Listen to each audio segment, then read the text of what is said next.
Well, hello everyone! Welcome back to Dual Destinies. Previously, we were finally allowed to take a proper, thorough look in the art room where that fatal stabbing occurred.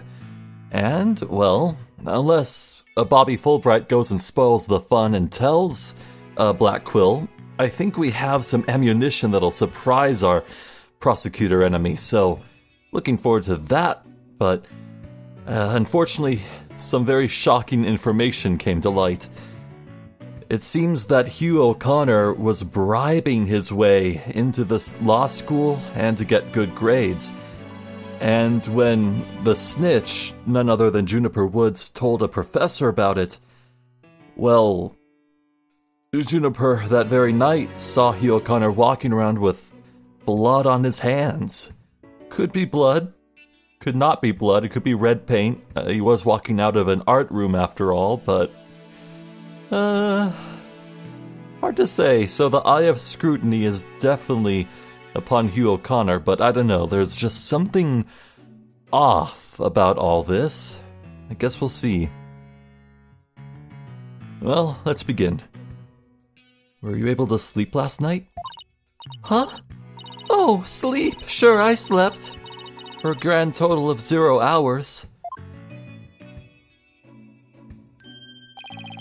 Guten Morgen, you two. You look like you're ready to put on a real show. But before you do, I have a good luck gift for you. The voice print analysis came back, and the results couldn't be more clear. The voice in the mock trial video and the tape recording are one and the same. Aha. So it was definitely staged. Huh, someone has it out for Juniper specifically. Or maybe she was just unlucky. Could have been anyone, really. I don't know. In other words, the recording's a fabrication. Ha-ha! The lab is continuing their study of the tape. So far, they found signs of overdubbing. But it's going to take a bit longer to recover the audio that was erased. Who's there? Wait! Huh? Did you see who it was? No, I got a quick look, but they got away. Someone overheard this? Crap. I think it might have been Hugh. I bet he was eavesdropping. I wonder if he saw our hand. Oh, I'm sure he wasn't the only one just now. I bet Robin and Boxgirl were listening in too. I will make sure they don't make a run for it. That is my final gift to you.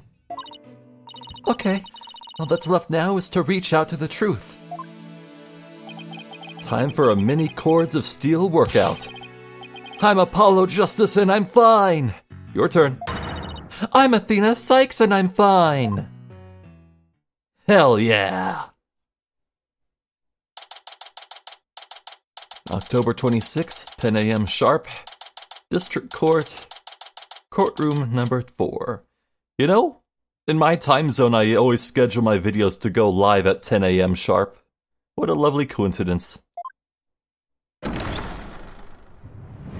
Day 2. Court is now in session. All rise. Court will now reconvene for the trial of Juniper Woods. The Cykes Brigade is totally psyched. I mean, the defense is ready, Your Honor. The prosecution is ready as well. I mean, isn't that right, Prosecutor Blackwell? Yes, well, moving right along. Yesterday's adjournment was unexpected, yet necessary. But I'll be running a tight ship here today, so no funny business from anybody, understood? Your baldness. Robin Newman and Hugh O'Connor have recanted their confessions. But later I shall grill them at leisure to find whether I can charge them with perjury. Well, this sure complicates matters. Still, one must not overlook the facts. Now, about the school camera photo that was submitted yesterday. Hey, pity, but that evidence is no longer relevant to this case. The art room clock runs fast. It cannot function as an accurate measure of time. Damn it! I wanted to rub this in his face. As for the bungling detective who overlooked that, he is paying for his failure as we speak. Poor Detective Fulbright. I hope he returns to work with all his body parts intact. But if that's the case, then what will we... The accused is the sole person who could have moved the body from art room to stage. And I mean to prove it here this day. It's just like Detective Fulbright said, but what else does he have up his sleeve? My understanding of this heinous crime is thus. A murder took place near the center of the art room, as evidenced by the bloodstain. Blood was also found on some pottery next to the window over the maintenance area, which is to say the body was carried over to that very window. From there, it was dropped down to the maintenance area below. And though there was nary a scratch to the body aside from that fatal wound. That, too, was per the script. A high jump mat was employed to cushion the fall. Then a ball cart was used to haul the body over to the stage. That's not very clever. I mean, it's the same exact body moving scheme as the script. Anyone could have moved the body that way. Objection! Your propensity to spew forth words before you think is not very clever either. Why you? Moreover, the prosecution has a witness, which is most unfortunate for you. Witness, it's time for you to come forth. Oh, here we go. Here we go indeed. All right. Didn't expect him so early. Well then, will the witness please state his name and occupation? Hugh O'Connor. I'm a senior at Themis Legal Academy, and I'm studying to be a lawyer. Yesterday, I told that lawyer there that I would testify to the truth. So I intend to cooperate fully in today's trial. Happy now, Miss Cykes? Ugh, what's he up to now? The court appreciates your cooperation, Mr. O'Connor. Now, your testimony, please.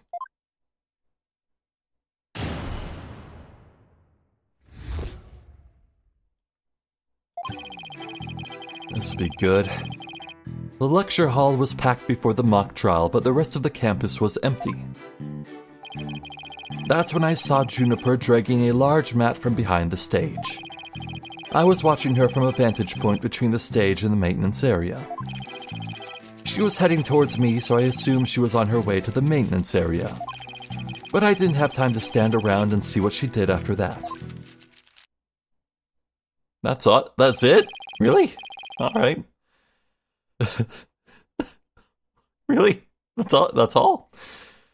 The real truth hurts so much, doesn't it, Miss Cykes? Also, didn't we... in the footage...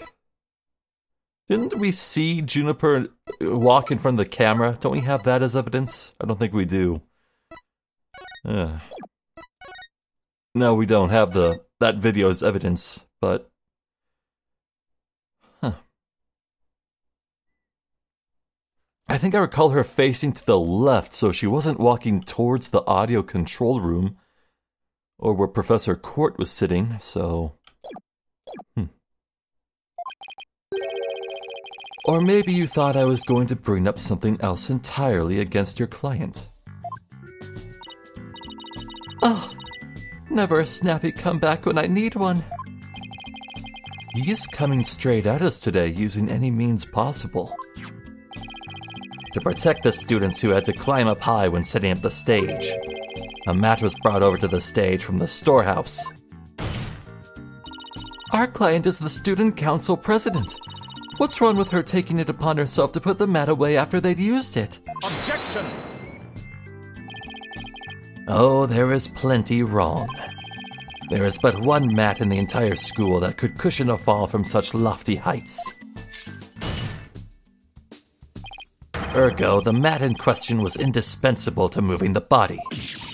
Ah, it sucks being the last to know everything. I think I get it now. The drag marks we saw behind the stage were made by the mat. Oh, yeah. Huh. If the only mat of that thickness was where the body is assumed to have been dropped, it would be hard to deny a possible link to this case. We're off to a bad start again. You sure you're okay, Athena? It's game on, Hugh. Game on. I'm gonna turn your arrogant perfect score grin into a teary-eyed frown of failure.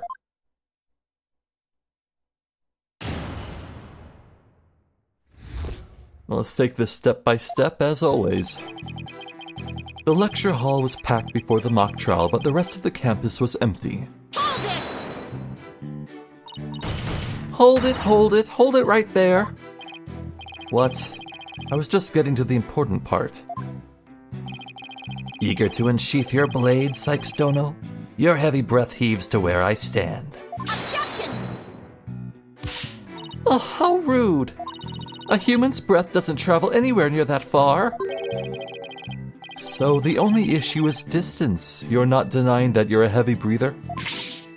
Oh, I'm just saying that scientific studies have proven that it's not. Hang in there, Athena. No matter how many insults they hurl, it won't affect the judge's opinion of you. What about my own self-esteem? Let's get back to what happened before the mock trial.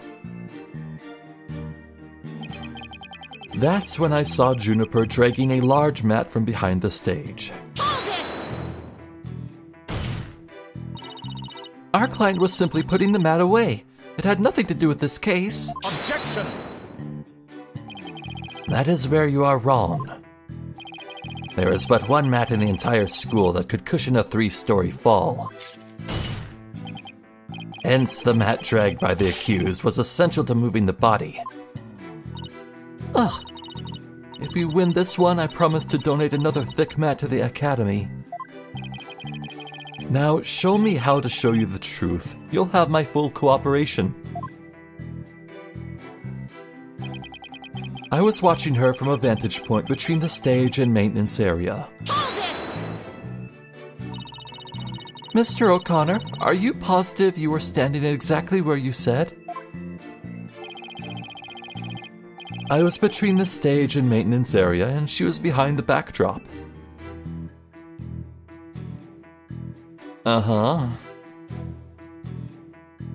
What about the giant fence? Hold on. The fence was up. The fence was up last night, before this even happened. This is impossible. I think we got him already, alright. Huh, he's sticking to his guns. The issue here is where Hugh was standing when he says he saw Junie. But nothing I say will mean anything without evidence. Time to dig a little deeper. Oh, and before you ask, I had my glasses on. Therefore, I'm positive it was Juniper. That is not an issue.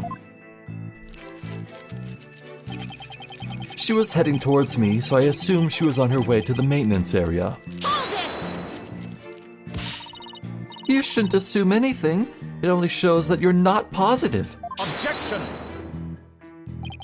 Such wild momentum. Perhaps you were a raging bull in your past life. Objection! Oh, don't compare me to some stupid farm animal. Hoi, Justice Dono. Our assertion is Juniper was simply putting the mat away. In that case, where would she be taking it? Oh, to the storehouse? Over in the maintenance area? Precisely. Therefore, there is not wrong with the witness's judgment in this matter. It is your wild charges that are the issue here. But I cannot help it if you keep seeing red. He's going to get a face full of justice, Apollo style, if he keeps that up. Anyway, I saw her heading towards me. But I didn't have time to stand around and see what she did after that. Hold it! Then it's entirely possible that someone else moved the body, correct? Objection! Are you mad or merely delusional? Everyone was in the lecture hall before the mock trial. The rest of the campus was empty. Ergo, the only probable suspects were the 3 trial participants. I know. Thank you for stating the obvious. I also know that you, Hugh O'Connor, were one of the participants. Mr. Confidence sure goes all out when he tells the truth. Well, I don't think he meant for any of that to be misleading, but it doesn't make it factual. Careful now, Athena. A genius like you could be leading you right into a trap. I'd be surprised if he wasn't, but all I can do is charge forward with both eyes opened. Yeah, maybe she was a bull in a past life. Alright.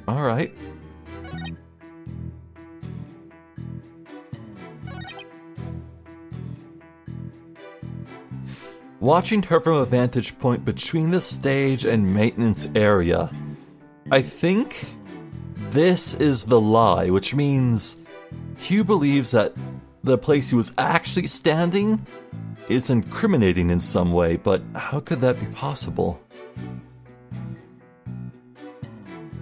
Unless he was watching her from the art room window.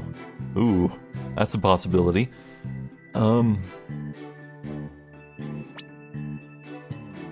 A vantage point. There's no advantage to this, where he said he was standing in the diagram.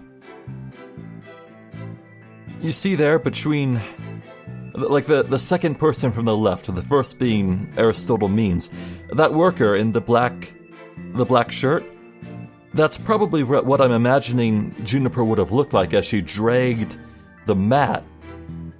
And if Hugh was standing where he said he was on the diagram, she'd be completely blocked from his sight by the wall.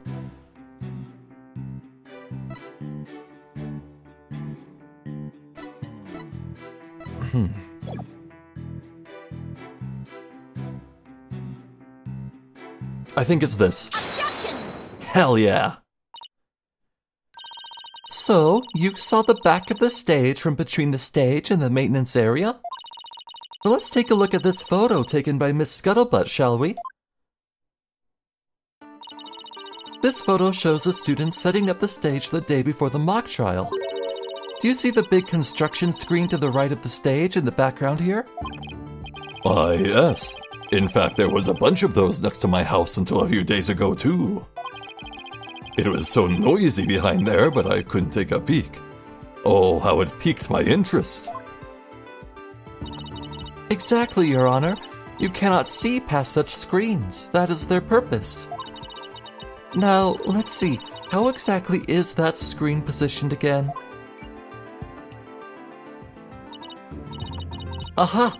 Since it was to the right of the stage, it should be right here. And from this vantage point, the witness claims to have seen our client behind the stage backdrop. Oh my, but the screen would have been completely in the way. That's right. Therefore, the witness couldn't have possibly seen our client from this point. Ouch!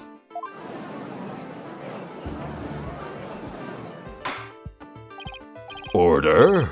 Order! Mr. O'Connor, have you been lying to this court?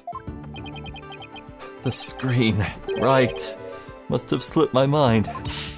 What? Are you telling me you, Mr. Genius, forgot something as literally big as that?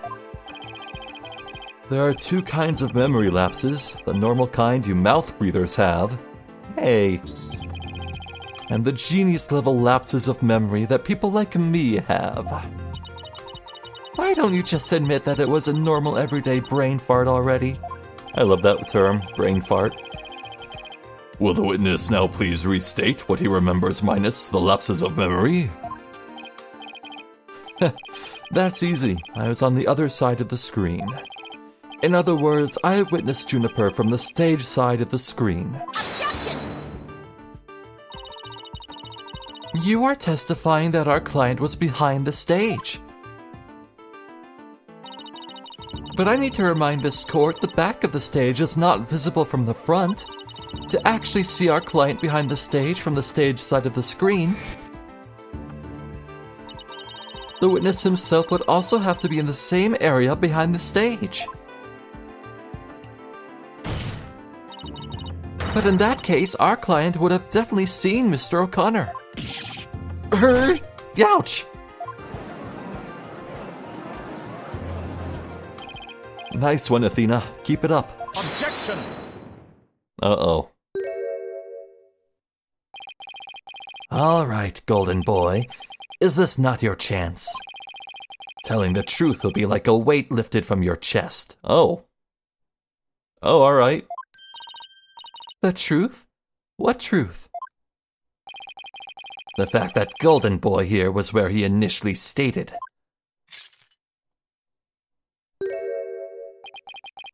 That is to say, he was between the maintenance area and the stage. Objection! But then the screen would have blocked his view of... Objection! Oh, the answer's in the photo, isn't it? Hold on. When he's in the construction machine, he can totally look over the fence. It's right there. Was it there that morning, though? Huh. On the ground, yes, his view would have been blocked indeed. But consider how smoke always wants to rise up high. Athena, look at the photo again. Do you think something on the other side of the screen? Something high enough to see the stage? No way, this crane right here? I don't remember seeing a crane there on the day of the mock trial. Me neither, but it's probably safe to assume it was moved before you found the body. That's far enough, Prosecutor Blackquill. Remember, you promised. I recall making no such promise. It was you who came blubbering to me about keeping quiet in exchange for information. What's all this about a promise? Is this about whatever Blackquill is using against him? And what's it got to do with going into the crane? Golden Boy did not go up in that crane for fun. He was working part-time as a crane operator within school grounds. What? Do you mean to tell me a high school student was operating a crane? Witness, I object to the prosecutor's last statement. There's no proof I ever operated that crane. Hold it! Actually, there just might be something that proves you did. What? If this whole part-time job thing is true, I doubt it would be limited to a single day. You were probably working at the same site the previous day, too. Is this what you're thinking of, Athena? Yep, as the court can see, this photo captured the crane's operator. And if you look carefully, he bears a definite resemblance to Mr. O'Connor. Are you serious? This is ridiculous. How very interesting. Let's ascertain whether this is as ridiculous as the witness maintains.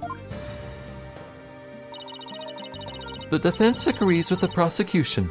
Let's bring the facts to light. That's all very well and good, but just how do you propose to do that? The person in this photo has one really distinguishing feature. I'm not 100% sure, but it's at least worth a try. The neck.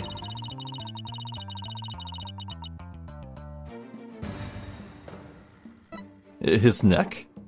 We can clearly identify the person in this photo as a witness by examining his neck. The figure in this photo is wearing a very unique object around his neck. Why, yes, you can see it right there. But then, are you saying you mean to... Mr. O'Connor's neck is almost entirely concealed by his tall collar. But that's exactly why I believe this warrants further examination.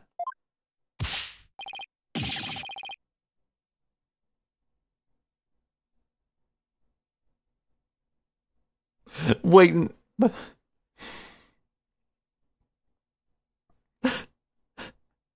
No, we're not.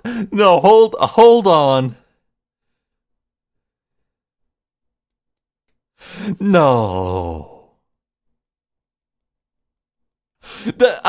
Are we?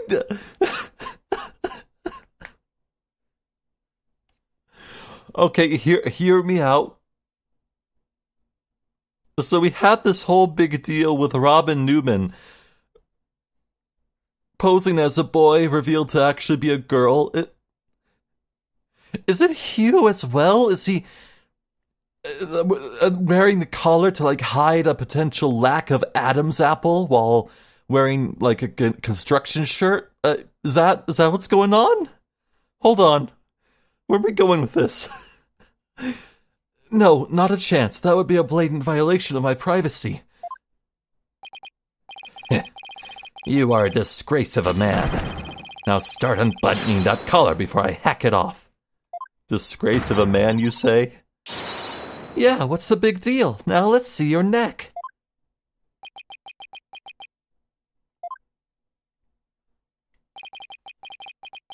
Guess I have no choice.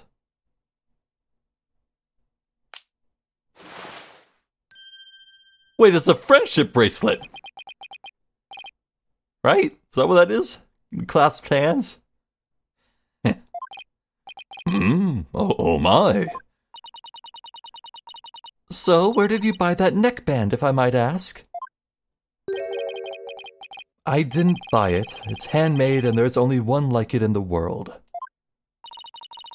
Well, it sure looks like the neckband in the photo. Should we have the photo analyzed? You are one irritating lady. Fine, I admit it. I work a part-time construction job. It has nothing to do with our school. Operating heavy equipment is no big deal for a guy who can parallel park one-handed. But I never expected one of my jobs would take me to my own school. But when you factor in all of the required tests and apprenticeship period, wouldn't you have to be at least 20 to have a license for operating a crane? Oh, about that. You see, I'm a genius, so, you know. Objection! Let us dispense with this inane charade, golden boy. Maybe I was just completely wrong. Oh well. Wait, what did he say? Hold on, what is that? No, Prosecutor Blackwell, please don't. High school seniors are 19 at most, thus they fail to complete their requirements. But that does not apply to you. Does it, Mr. O'Connor? Why doesn't it apply? He's a senior, so he's around that age, right? No, don't, please. Actually, Golden Boy here is 25. He took a 7-year break from school. Wait, come again? Take a gander at the official school enrollment documentation. 'Tis all right here. Ouch! 25? You mean he's... A 25-year-old high school student.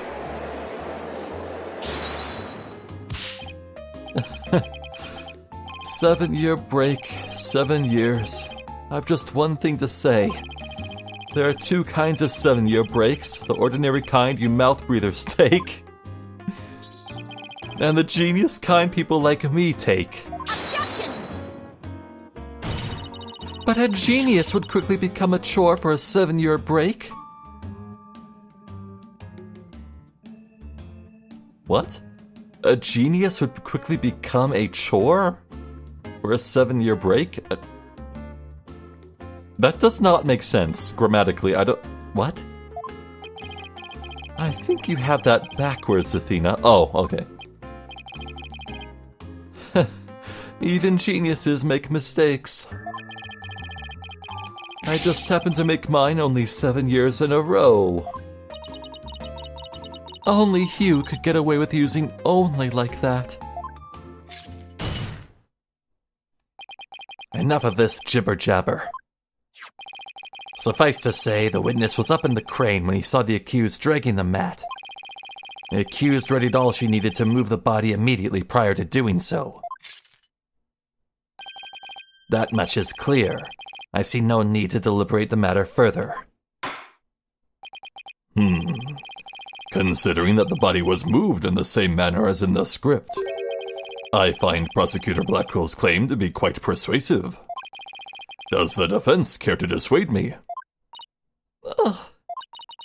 As long as a mat was used to move the body, Junie's going to be under suspicion. Athena, I just thought of something. What was Hugh doing in the crane right before the mock trial? He couldn't have been on the job at the time. I mean, he was waiting for the trial to start. Yeah, why was he in the crane? Wait, you don't think... Your Honor? Yes, Miss Cykes. I've got it. I've got an amazing idea that will turn the prosecution's claim on its head. A little conjecture has never stopped us before. Interesting. Mr. O'Connor, you were using the crane to...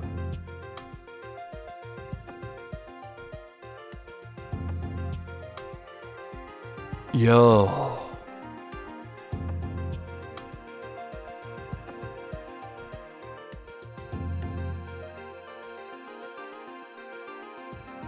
Okay, so moving the body is a nice idea, but shoot, I wish I could pull up the blueprint.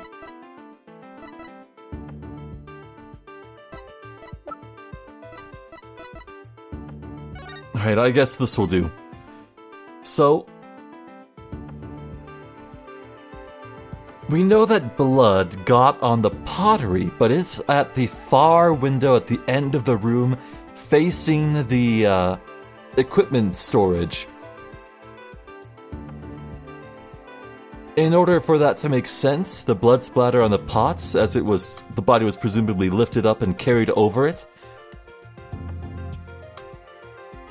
The crane would have to be positioned facing that window, and there's no way Hugh could have seen Juniper Woods from this angle. So I don't think it was in the crane to move the body, even though trying to say that he was would be very advantageous to us.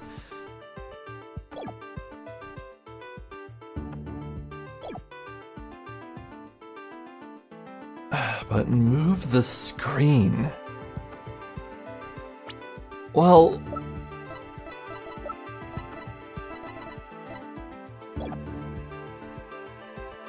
move the screen, that is... It is plausible. This did take place an hour before the killing, but... Didn't it happen at... night? Like the night before this subject we're talking about?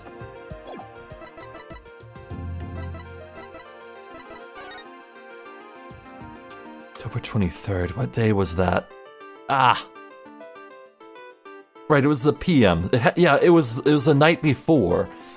There's no point in moving the screen because the photo was taken the night prior to this event we're talking about right now, right?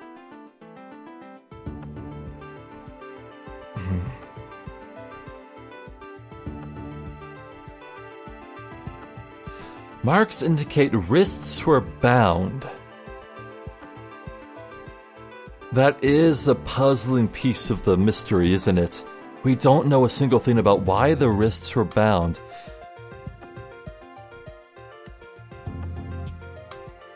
Hold on, let me look at the tip of the crane again. It's not in the shot. Crap.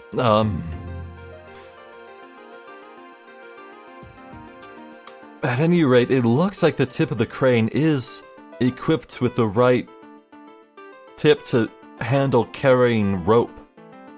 It's supporting that screen with rope. I could absolutely picture in my mind's eye this crane lifting up the cadaver by the wrists that are bound with rope and just dangling the body from it. Oh, that's a good idea, but...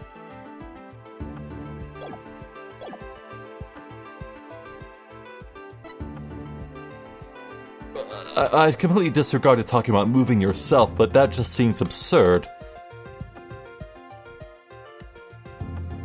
It's not like he was trying to stage a perfect alibi for himself by being seen on the grounds. I mean, it would give him a very fast way up and potentially down from the 3rd floor to the ground and backwards.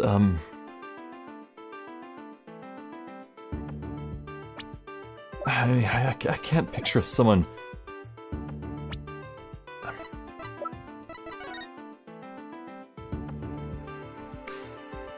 No, I don't think it's moving himself. I don't think it's moving himself. It's gotta be either the screen or the body. Moving the screen doesn't make sense, but... Because the photo was taken the night before... And there's no reason to move it I can think of.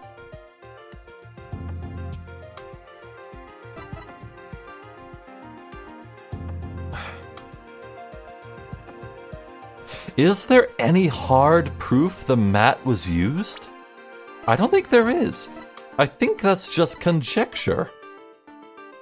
Because the script says that the body was dropped from the 3rd floor art room to the maintenance area below, and a mat was used, everyone's believing that's what actually happened in this murder that's apparently aping the script. But isn't that just an assumption? I don't think we have hard proof. Was the mat ever found? Was the mat ever analyzed for blood? I don't think it was. I don't think that was ever mentioned. I think I've talked myself into believing this. Mr. O'Connor, you were using the crane to move the body. The body was just like it was in the script, so it must have been moved like in the script too. At least that's what the prosecution believes. How simplistic, even foolish. Is that the first time a defense attorney has used the word foolish in this franchise? I think it might be. Those are pretty strong words, Athena. You sure about this? The witness is a licensed crane operator, so he could have used it to move the body. Objection! Well, Golden Boy, care to chime in? I intend to say no more on the matter, save that this does not bode well for you. Wait, he's on my side this time? Or is this another trap? Watch this. I can use a bow and arrow one-handed. Wow, that's a crazy level of dexterity. I can even drive a crane with one hand, that's easy. But operating the crane itself is so complex it requires both hands. Now I would have the court look at this. What? What? Oh, please tell me that's a ketchup stain.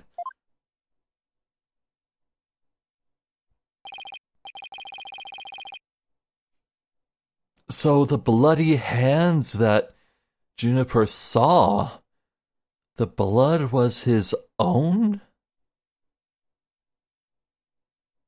Really? You wish my hand was injured and required surgery. That's the reason I kept my hand in my pocket all this time. I have already verified this with the hospital of treatment. Quite a nasty wound, they say. So, how did you hurt it? I see no need to discuss that. It has no relevance to this case. 2 hands are required to operate complex machinery such as a crane. Ergo, on the day of the mock trial, the witness was incapable of moving the body by crane. Now I'm the fool? Aw, jeez. I'd planned on moving the crane the night before the mock trial, but then I got injured. Wanting to keep my part-time job a secret, I had to do it just before the mock trial instead. Oh, and here I thought this was the big break we've been waiting for. Now that the defense's sophistry is laid bare, I would have the court recall my claim. The body was dropped out of a third-floor window to a mat near the maintenance area. Then a ball cart was used to move it to the stage. See, I've been paying attention. Well done, your baldness. Now consider this. The accused was sighted dragging that mat. Ergo, it was she who moved the body.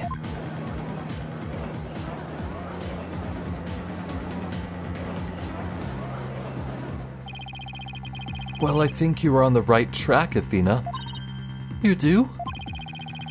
Yeah, Juniper remains the prime suspect if we assume the body was moved per her script. So, as the defense, you have to figure out how else the body could have been moved. But... Oh, is he telling me to think of another way besides the crane? Miss Cykes, if you have a counter-argument, this court would love to hear it. And If you do not, it is time for the verdict. Isn't that correct, your baldness? Objection! No, not yet. All I have to do is show that the body wasn't moved like it was in the script, right? Well, that would show that the mat had nothing to do with this case. There is a sword of great renown that cuts down sophistic lawyers. Its name is evidence. Oh, you don't scare me. Force a smile, Athena, you can do it. What's wrong with your face, Athena? It's a weird mix of terror and creepy grin. Just focus on how the body could have been moved without it being dropped. How could anyone lower it without just dropping it? It's not like it could fly. Oh.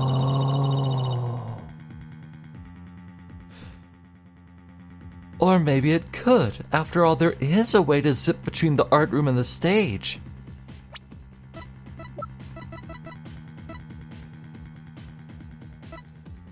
That's gotta be it. Hung by a wire between the stage and art room.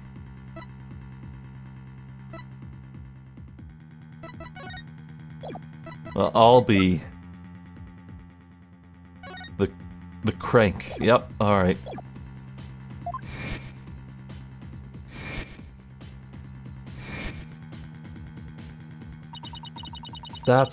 Yeah, so it was strapped by the wrist and transported that way. Huh. But how does that explain the blood splatter on the pottery? Someone could have easily used that thing. Oh, yes, of course. Miss Cykes, the court would like to see what you have for us. All I have to do is show the tiniest shred of a possibility. The mat and ball cart weren't used to move the body. This is what was used.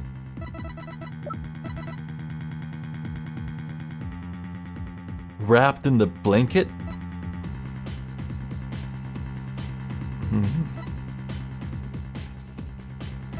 I'm gonna use this one. It directly mentions the wire that connects the stage and art room, and there's also blood on it, so let's use that. Take that! The key here is the thing that ties the art room and the stage together. Might I propose an idea? It might do you well to tie your lips together, lest you further expose your ignorance. This isn't exactly the time for black comedy, Prosecutor Blackquill. Anyway, the court will recall the wire on which the school banner was hung. That wire was strung between the art room and the stage, which allowed students to run or reel in the school banner from the art room. The body could have easily been lowered down to the stage via this wire. Objection! Spare me your armchair theories. This wasn't some kind of high wire act. The body surely would have fallen if there are no signs of blunt force trauma. Objection! Oh, you surprised me, Prosecutor Blackquill. You didn't actually think I failed to account for that? I'm sure that's exactly what he thought. When we investigated the stage yesterday, the bottom part of the school banner had been tied into a pouch-like shape. And pouches are useful for carrying things. What do you think this one could have carried? Well, go on. Please explain. The body was bundled into the pouch-like section of the banner and sent down the wire. The body would have been down on that stage in a flash, and there'd be no need for a mat.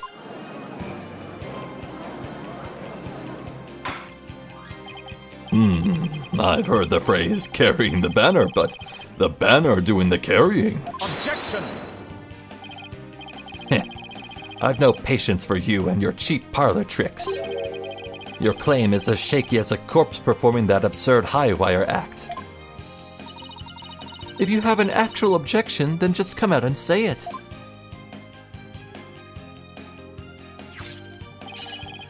I trust you recall the bloodstains left on the art room pottery.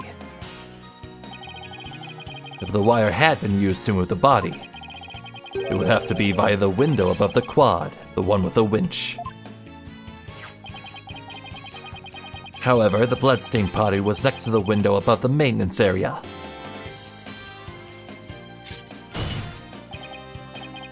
Ergo, the wire and banner had not at all to do with this case. Well, maybe the blood splatter came from when O'Connor wounded his hand. Huh. Oh, the bloodstained pottery, I remember that. This doesn't look good. We'll be back to the mat theory if you don't do something. Well, Miss Cykes, I hope you have something better this time than a circus act. If my wire theory is true, then that blood on the pottery must not have been...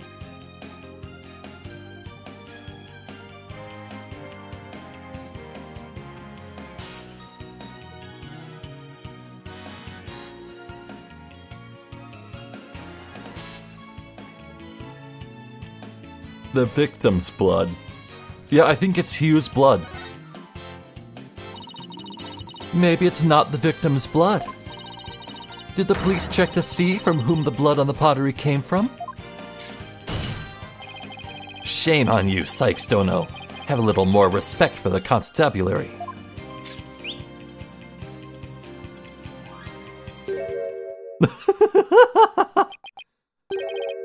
Foolbright.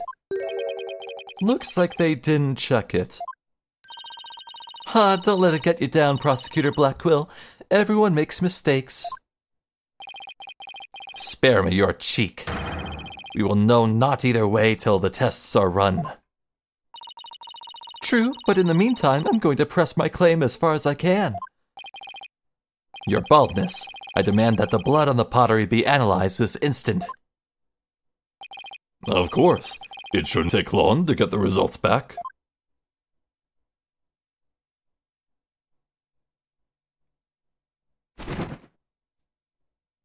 Messenger pigeon. Oh my, that was quick. We're history if it turns out to be the victim's blood.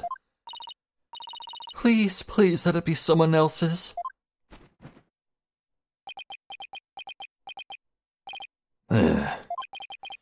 It seems the blood was not from the victim. What? Furthermore, a comparison with other parties involved with this case reveals that the blood belongs to one Hugh O'Connor. Nailed it.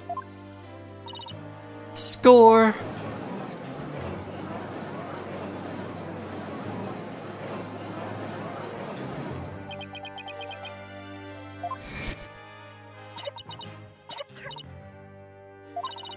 Don't worry, Junie. Just try to relax. He used his hands. His hands were dripping with blood. Your Honor, as we saw earlier, the witness's left hand had suffered a serious injury. He sustained the wound in a struggle with the victim, and his blood got on the pottery. Then, Junie saw his blood-stained hands as they passed each other in the first-floor hall. Oh, first-floor hall. All right. It's the only explanation that covers everything. Objection! There is but one way now to turn aside her blade. Do not cast the blame on me. Your grudge is with Cykes, Dono, for it is she who forces me to expose your secret. Fine, whatever. Wow, how much dirt does he have on Hugh? Oh, what? It was booby-trapped? What the fuck? That's a box cutter. What? The court will observe this odd-looking envelope. It was inside this that Miriam's Scuttlebutt script was found. Scuttlebutt script? The edgy one? Miss Scuttlebutts? But didn't the prosecution already claim that this envelope is the one that contained her script? Circumstances have changed. You see, Golden Boy had hidden this from us all. Let's see here. My word. Talk about the world's most painful paper cut. Indeed. You can clearly see that if this envelope is not opened correctly, a powerful spring-loaded blade will shoot forth, leaving a horrible gash upon the hand. The only one who had been told of the correct way to open it was Constance Court. You really want to see my script that bad? Well, you better watch out. Read it without my permission, and you'll wish you hadn't. Oh my. Alright, that's fucked up. Go to jail for that, please. Yikes, Miriam wasn't kidding when she said that. The blood on the blade is the witnesses. Our genius here tried to sneak a peek at the Ron script and paid for his foolishness. Ouch! This guy's the worst genius I've ever seen. Don't worry, Athena. The wound isn't that deep. We've still got the wire theory. Yeah, I've got it. Since the blood by the window overlooking the maintenance area isn't the victim's, there's no longer any basis for denying the body was moved using the wire and banner. Therefore, the defense once again asserts just that. Uh-oh. You call yourself a lawyer? Don't you see the glaring contradiction in your thinking? Huh? The court would like to remind the witness that his role is not to point out. And you, how can you adhere to such outdated beliefs? But whatever. It seems you've forgotten the two statues that were on stage directly below the wire. A body sent sliding down that wire would have crashed into them. Care to explain that away? I mean... yeah, they were broken. Why, I believe he's right. The statues and the wire are extremely close together. Oh, so the body would have collided with the statues. Huh. What if they did collide? Wait, that's it?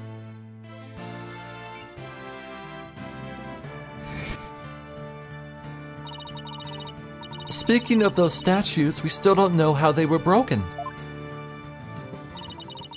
But if we assume the body crashed into them...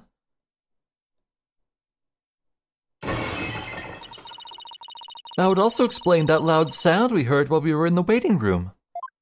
Oh, now that you mention it. You and Mr. Wright went out to the stage after you heard that sound, correct? Objection! Interesting. How very interesting. But may I ask just one question? When was it that you heard said sound? It was a little after the mock trial had started. Mr. Wright and I were practically bored to tears there in the waiting room when... ah! Precisely. if that sound you heard did happen while the body was being moved. That would place it during the mock trial. Oof! Which means the body wouldn't have been there before the mock trial started. You see, right before the mock trial started, I saw the body. He said he saw the body before the mock trial. If so, then my claim that the body was moved during the mock trial doesn't hold water. Stupid contradiction. It's going to get me and our case killed. The focus was on just 3 suspects because the body was moved before the mock trial. That has been the major premise thus far. Your assertion, therefore, contradicts the very foundation of this case. Objection! Both sides still lack incontrovertible evidence. So, should we not also treat Golden Boy's testimony with some level of suspicion? Good point. Prosecutor Black Quill is on our side. I bet he's figured out the truth behind this case. Well, great, as long as he's not up to something else. If the statues really were broken when the body hit them, then Hughes' statement about seeing the body before the mock trial is a big fat lie. Okay, Mr. O'Connor. Let's get to the bottom of this contradiction about when you saw the body. Look me straight in the eyes and repeat your statement to me. Like I said before, before the mock trial, the body was, you know. I shall only say this once, Golden Boy. You had best tell the truth and do it now. That is, if your head wishes to enjoy the continued companionship of your body. Yikes! Now out with it. Did you truly witness the body? Or were you just lying about it? Well, which is it?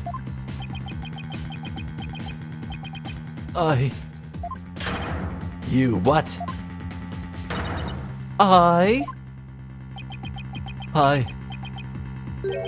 never saw the body. What?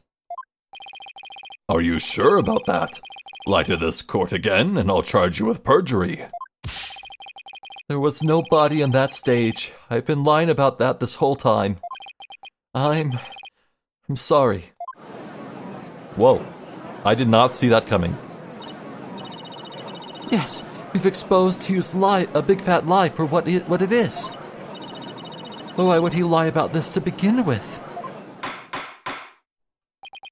Order. The base premise that the body was moved before the mock trial has been overturned. I imagine this has an impact on both the defense and the prosecution's case. Well, first I'd like to thank the prosecutor. This brings us one step closer to the truth. Now at least we know the body was moved using the wire and school banner. Indeed. That much I shall concede, Cykes Dono. The body was moved as you stated and in the midst of the mock trial. So both sides are satisfied then? If the body was moved before the mock trial, we have our 3 suspects. But if the move took place in the midst of the mock trial, it is an entirely different story. Right. All 3 suspects were in the mock trial. That gives them solid alibis. Objection! How simplistic. Did you forget about the student in charge of the audio?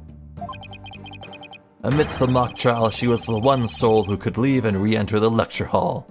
Oh, cripes. Well, what's this? Who is this person in charge of the audio? Oh no, how could I forget? It was... Hey, what's the deal here? Why is Junie so large in this shot? Juniper was also in charge of the audio. When she wasn't in the trial, she was in the audio control room dealing with the music. Indeed. The one who could enter the art room amidst the mock trial to move the body was none other than the accused Juniper Woods, for she was in charge of the audio. Eek, no! Damn it. Oh, yes, I see. That does make perfect sense. This can't be happening. Instead of exposing Hughes's crime, Junie's in even deeper. No matter how you slice it, we're cooked. And here I thought Prosecutor Black Quill was on our side, at least on this issue. The Twisted Samurai strikes again. Oh, twisted? That's more like dirty rotten. Your baldness. It is time to put an end to this farce. The prosecution has presented a quite convincing case. But the defense has one last chance to voice any remaining objections. Well, Miss Cykes? Apollo, what are we going to do? I've got nothing left, nothing, nada, niente. I've been trying to think of something, but I'm drawing a big blank too. Poor Junie. Unless we figure out something, she'll be... Objection. Objection, I object to... Whomstive? Oh.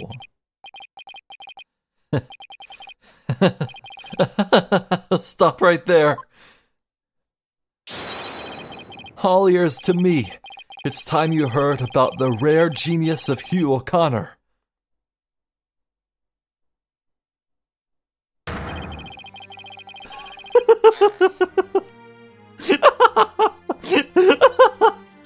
Oh, that's pretty good. Listen and you will hear the secret behind my perfect crime. Alright. Alright, I think this is a perfect place to end things. I like cliffhangers. Well, if it's any consolation, dear viewer, you'll have to wait as well, because I'm gonna pause here. After coming back from a month-long recording break, I need to work up the stamina and endurance in my throat. Ugh. Yep, no multiple recording sessions on one day for me for a while. Nope. So yeah, I'm very proud of myself for making it this far without a single hitch. No hit to our life bar and all that.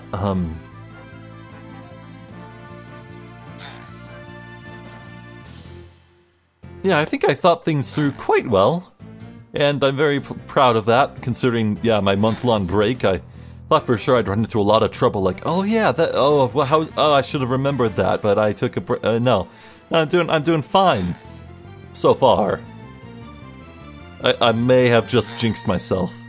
We will see. We will see.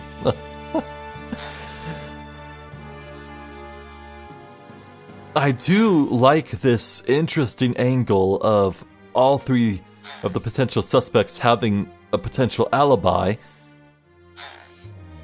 If we can prove that Juniper had an alibi and she couldn't possibly have been the one to go to the art room at that time,